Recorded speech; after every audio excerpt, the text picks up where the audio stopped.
Code Fun Podcast Network. This podcast is brought to you by our friends at Linode.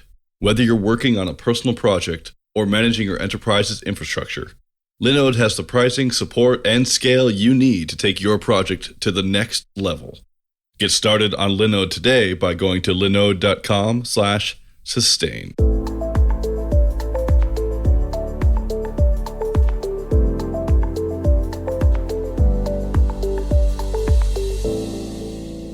Hello, and welcome to Sustain, the podcast where we talk about sustaining open source in the long haul. Who are we? Where have we come from? Where are we going?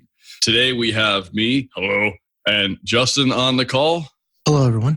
And then we also have two wonderful guests today, Megan Byrd-Sanicki. Hi, everybody. Hello. And Duane O'Brien. Hi, it's great to finally be on the show. So this is a continuation of our mini COVID-19 coverage series. It didn't seem to make sense to keep going with a normal podcast, so we're switching a bit to talk about how does the open source ecosystem deal with this? How do we as open source developers think about this? How do we as members of foundations that can't host their conferences think about this? I invited on Megan and Duane, or we did rather, because they've been really instrumental in something which we've mentioned before on this show, FOSS Responders. FOSS Responders is, well, why don't you share it? Duane, what is FOSS Responders? So we started from just a brief conversation between Megan and I. As conferences started getting canceled, it feels like months ago now, but it was actually just a few weeks ago. And I think we're both fairly heavily involved in going out and speaking at conferences or engaging with folks at conferences that serve the free and open source software community. And as we saw all these waves of cancellations, I was in the process of reaching out to my team, talking about here's how we're going to respond to this wave of cancellations. And as soon as I had finished sending that email, I went to Twitter and I saw Megan had just tweeted out a stream of how important it was to support these organizations who were running these conferences. And so I reached out to her and asked if she wanted to form a working group to talk about how we could support people that ran these conferences and kind of help them recover some of their losses. And that's where FOSS Responders kind of started, was just this sort of two of us thinking in the same direction at the same time, maybe toward different groups of people. So it really came together as a way to try to figure out how to mobilize different kinds of support, whether it's financial, organizational needs, just getting out there to drive support toward these organizations who've had to cancel their conferences and they won't be serving their communities, or they won't be generating income for their foundations, or they're just not going to see each other for, who knows, months at this point. They may, and if we want these conferences to be here at the end of all of this, if we want there to be a repeat of the conference next year that was canceled earlier this year, we need to get together and help to make sure that the organizations who run those conferences have the support that they need. Awesome. So how has it grown from that initial you two joining together? What is it now? What's happening in FOSS Responders? I think I want to let Megan take that one. Sure. Well, there's always the storming, forming, norming of any team. And so, of course, we're seeing that with this wonderful volunteer group that stepped up. And it's amazing, one, that people at a time of distraction and being pulled in many directions are dedicating time to this. And they've made a lot of progress already. So we are setting up all of our infrastructure so that we can create a website, which does exist already, but making sure that it can support this main mission, which is to aggregate the needs of organizations and people that are being impacted by COVID and event cancellations, so we can amplify it. And we're also setting up the infrastructure so we can accept funding applications and also start the fundraising so that there's enough funds in there to support as many people as we can, as many projects as we can. And so we're in this setup stage. We have a lot of great work going on already, but we definitely need more people, because one of the things that we've learned from others who have done first responding and other ways is that do this in a buddy system. And don't do this alone. Don't take on a work stream by yourself, because you never know what is going to happen. We're all dealing with this. It's an emotional journey for all of us. We're being pulled in different directions. Some of us have family members with us full time that would normally not be with us full time. There's all kinds of things happening, and we all need a chance to refill our oxygen tanks. And so one of the things we've done is create this buddy system. So for example, Duane and I are buddies on just calling the meetings and keeping things organized, but we also need buddies to help us for designers and outreach and some of the infrastructure setup that we have. So we definitely do need more people to help us on this initiative. Awesome. I think you need another web developer. I think the only one is Richard Littauer at the moment. Yes, we need more. So I have a silly question, and I know the answer to this question, and I will be devil's advocate. I'm also very involved for those of you listening. But my question is, say I'm a developer who doesn't go to that many events, or like maybe goes to a meetup every few months. Why does it matter that the events are canceled? Aren't they just for large corporations anyway? Like, why does it matter to me as an open source developer whether or not people can go to some foreign city and have a good time? I have my own response to this, but Megan, I want to hear yours, and then I'll give sort of my bit after. Go for it. No, okay. So one of the metaphors that our team uses to discuss the open source ecosystem is that we want people to think about the open source ecosystem the way you think about the ocean. All right. So it's not about having a couple of really large healthy fish or big projects coming from big organizations. There is a lot of activity all across the entire ecosystem that is really important if the whole thing is going to be healthy. And that, can start as far back as making sure that we're not polluting the ecosystem with projects and with code that it doesn't need or that isn't helpful. In that ecosystem, you need places where the community congregates to work together. And the conferences and events, whether they're 25,000 person events or 200 person events or 25 person meetups, these are the reefs of the open source ecosystem.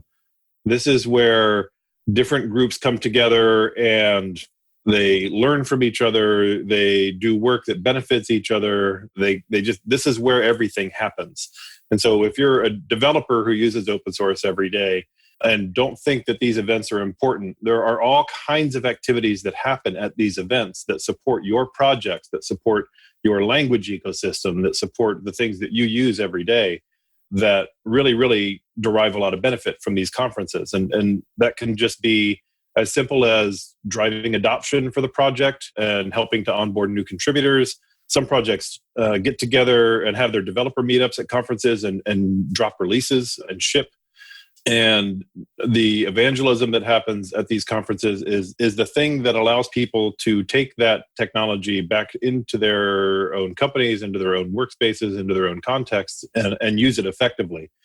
And so this is akin, to my mind, to a coral bleaching event, right, across the open source conference ecosystem.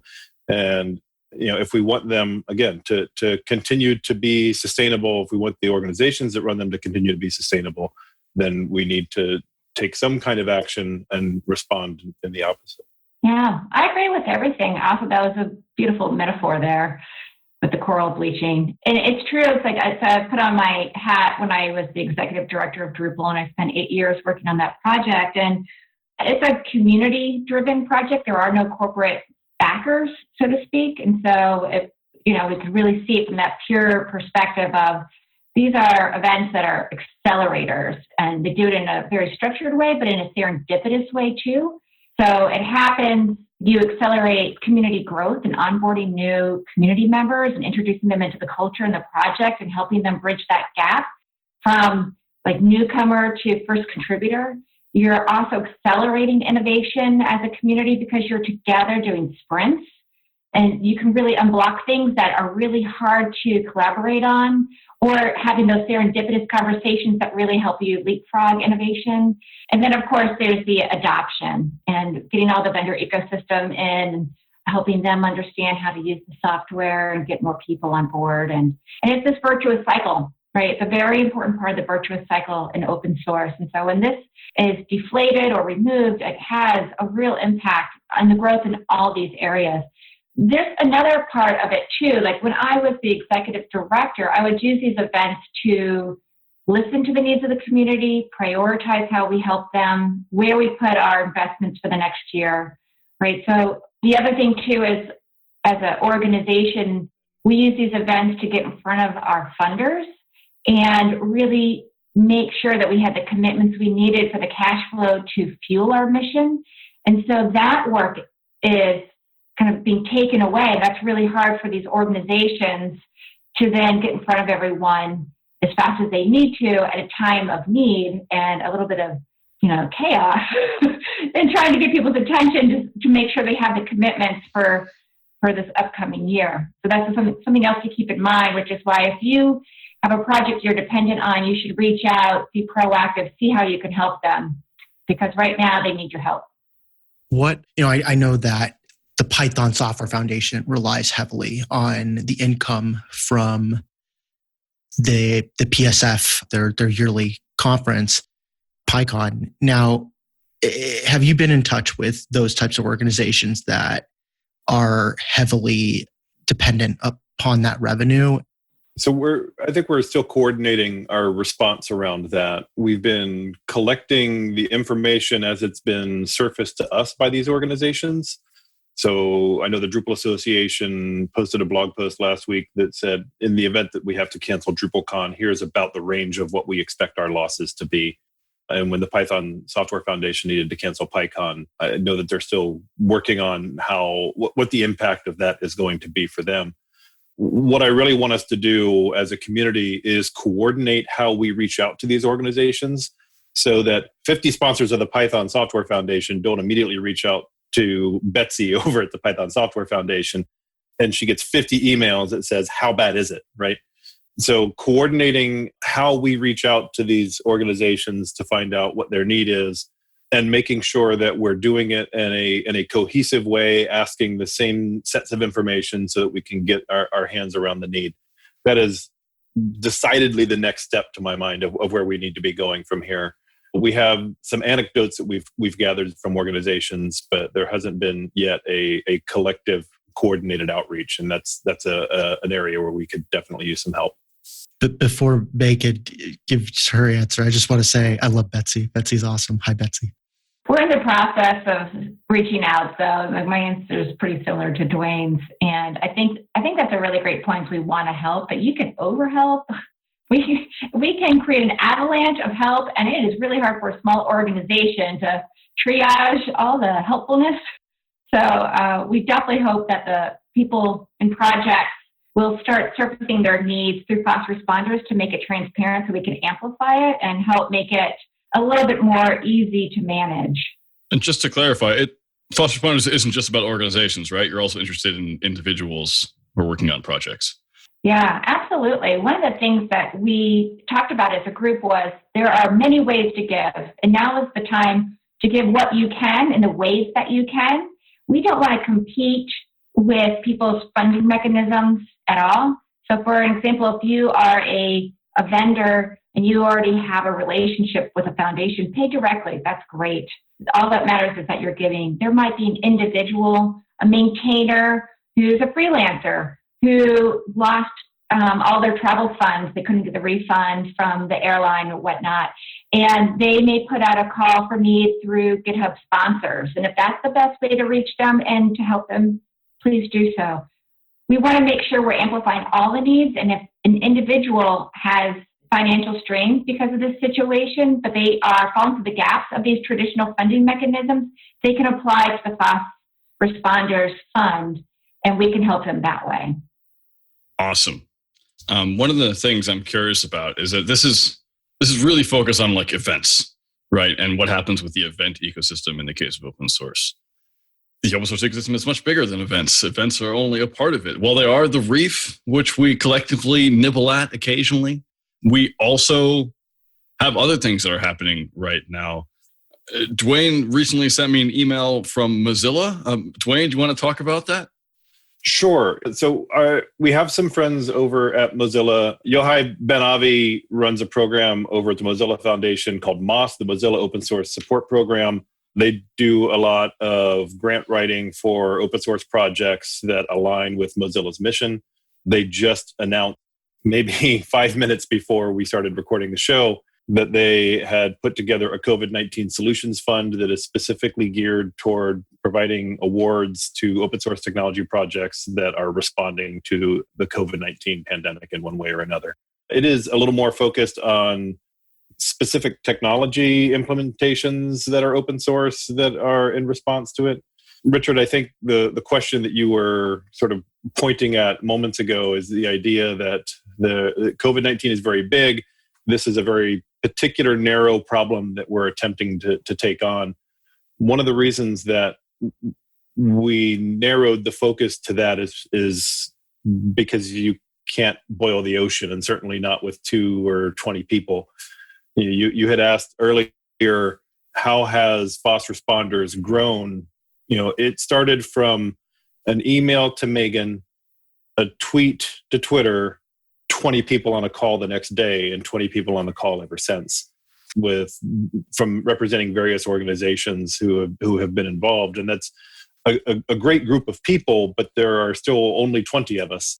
And trying to coordinate a cohesive response to the entire problem of COVID-19 with 20 people, even if I have buddies who are on the call here to help, it's just not realistic. So by setting a very tight scope for this is the problem that we're going to take on, it can help us make decisions about how to handle requests that come in that really need help, but we're not the people to help. And what we want to do for those folks is aggregate other resources for them so that they know where to go to get the kind of help they need. So by way of example, if one of the open source ventilator projects came to FOSS Responders and say, hey, we're working on this project, we think this is a really good idea and we need some help, it's not in scope for the FOSS Responders project that we're working on, but sending them to the COVID-19 Solutions Fund to see if they could get help. We want to have access to that information so we could send people where they can get help. Thank you. I want to switch hats from interviewer to interviewee as a FOSS responder right now. The scoping has really helped me personally. And I think for people listening to this who may not have issues with FOSS responders, may not have an event that was canceled, it's something that you can definitely take away. The buddy system is really useful to fight burnout. Having someone who's there to be like, hey, do you want me to follow up this time? Or are you okay doing it? It's just, that alone is awesome. But for me, I found one of the best things is actually the scoping of it. I'm not trying to save the world, right? I'm living in my apartment right now, which is fine. I was doing that normally before, but I am staying indoors. I'm trying not to go outside too much, except for exercise. I'm not seeing friends. And I feel like I'm not doing enough. I always feel like I'm not doing enough. Maybe I should earn more money so I can help out people who are friends of mine who won't be able to pay their rent next month or something. And taking all of that stress and anxiety and saying, well, actually, you're doing a tiny bit. FOSS Responders is an example of something that you're doing to deal with COVID that's not just reactive, but actually, active. And you don't have to solve the world. The world isn't your problem. Your problem is your little niche and where your focus is and how much you're able to take on. And that's been really helpful to me in dealing with this. So I wanted to raise that as a point of why it scopes so well and how that actually helps the people who are organizing it. Megan and Duane, have you two had similar thoughts? There's a couple things that I want to call out specifically. One of them is that this buddy system that we landed on was highlighted as a thing that we needed to do by a woman named Heather Leeson, who does crisis response for International Red Cross and Red Crescent. And when Alyssa from Open Collective tagged her into a conversation, and she gave some general guidelines for here's how not to blow yourself up during crisis response. Buddy system is one of the things that we use a lot. And in the process of highlighting the buddy system for the call, Richard, in the very first call, you were really clear, Duane, you can't do this yourself. Do you need help? And I think it was the second call, Megan, where you said, Duane, do you need a buddy for these calls? And in both of those cases, I was completely ignoring the fact that there's no way that I could have continued to drive things without the kind of help that we've been getting. So the buddy system was brought to our group by a contributor who had some expertise in a specific area that could help guide us. And we are where we are today because we've been supporting each other and pushing this forward. So you're saying someone else shared a way of doing things without putting restrictions on how that was shared, and then it was useful in your community. Fascinating. I've never heard of anything like that. Amazing how that happened. And I love it. It was sharing a talent we just didn't have. It's not a technical talent. It is a core skill talent. And, I think that's what's also great about this project is we are very diversified in the types of talents that we are leaning into to make this happen. I agree. I think we've covered FOSS Responders pretty well. For those of you who want to learn more, go to fossresponders.com. It'll tell you how to get involved. It's a very active project. We're working very hard on it. We have new designs that are coming soon. Take a look at it. And if you have other open source things that are going on in the world and you want to highlight it, there's a Slack group in the Open Collective Slack. It's opencollective.slack.com. And the Slack group is Crisis Working Group, I believe. And we'll be always willing to look at stuff. We also have a discourse forum at community.sustainoss.com. Which is a bit shallow in activity at the moment, but can be scaled up to meet your needs. And thank you, everyone, for listening. And thank you, Megan and Duane, for talking about FOSS Responders. Before we sign off, is there anything that you feel you really want to get out that might help our listeners to deal with COVID-19 in their open source world? Yes, slack.opencollective.com instead of opencollective.slack.com. Fascinating. Thank you. Megan, Duane? I would just say, I think the biggest learning is just check your oxygen tank. Sustainability really does start with yourself and how well you're sustaining yourself through this time. And we all want to jump in and help, and we have demands at work and demands maybe with family and friends and providing more emotional support than we've ever had to do. And so I just remind everyone to start with yourself and just do a check-in and keep minding your self-care, even if it's something little like just taking a 10-minute break, but keep checking on your oxygen tank. I have so many things. If you use open source software, if you use free software in your everyday work, check in on the communities who support that software and make sure they have what they need right now. You may not know if they have been hit by the conference and event cancellations, but if they have, and they're scrambling to pivot to doing a virtual conference or an online conference, there are opportunities for you to help. If they have maintainers who are losing income because people are starting to get judicious about where they're doing their giving, you have an opportunity to help. If they are impacted by conference and event cancellation, send them to FOSS Responders to ask for help. FOSSresponders.com, there's 3 ways to ask for help on the front of the website. If you sponsor events or conferences that have been canceled, and those conferences support the free and open source software ecosystem, check in and see that they have what they need. You have an opportunity to help. Send them to FOSS Responders and have them ask for help. This might be challenging for some folks. It's difficult to go public or even semi-public with how bad of a financial hit you're taking as a result of having to cancel conferences or things like this. If they want to raise those concerns to us privately, there are ways to do that. But I've been thinking about this like going to the doctor. I think a lot of the event organizers around this have taken some kind of hurt, but don't want to show the doctor where it hurt or how bad it is, right? We cannot come together to support the community this way and to help make sure that these conferences and events are sustainable if we don't know how bad the problem is. So everybody that asks for help helps us turn around and go back to the people from whom we want to raise funds and say, here's how big the need is, and here's what kind of funds we need to mobilize. So check in on the conferences that you attend, check in on the conferences that you sponsor, check on projects that you use, see how they're doing, and if they're taking the kind of hit that FOSS Responders can help them with, send them our way, and let's see how much good we can do. Thank you so much. Is there anywhere we can find you, Duane, or you, Megan, on the internet to follow you individually around? Yeah, you can find me on Twitter at Byrd-Sanicki. Awesome. Duane? There's very few Duane O'Briens with the spelling that I use. So if you Google me, it's going to come to me. But Duane O'Brien on Twitter is the easiest place. What is the spelling you use? DuaneObrien. Thank you. And that's Sanicki, Sanicki. Thank you so much, Megan and Duane. It was great having you on. And stay safe, stay warm, stay well.